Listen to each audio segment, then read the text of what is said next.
10h, 11h, le grand rendez-vous européen avec Le Monde et iTélé. Deuxième élément, le plus choquant dans cette affaire, c'est pas le voyage des parlementaires. C'est l'incohérence, pour ne pas dire l'inconsistance de la politique du gouvernement français vis-à-vis de cette région.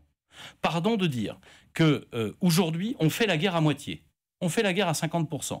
Le président de la République, et je crois que c'est juste, a décidé que nos armes devaient intervenir contre Daesh et Al-Qaïda dans cette région, mais il ne le fait qu'en Irak.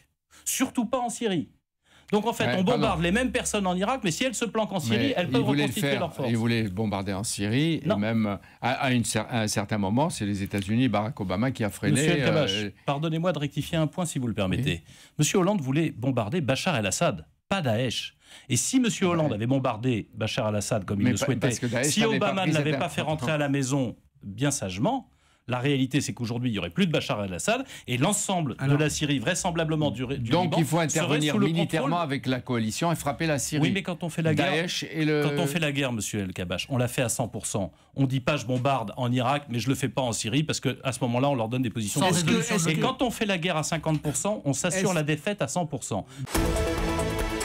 10h, 11h, le grand rendez-vous européen avec Le Monde et iTélé.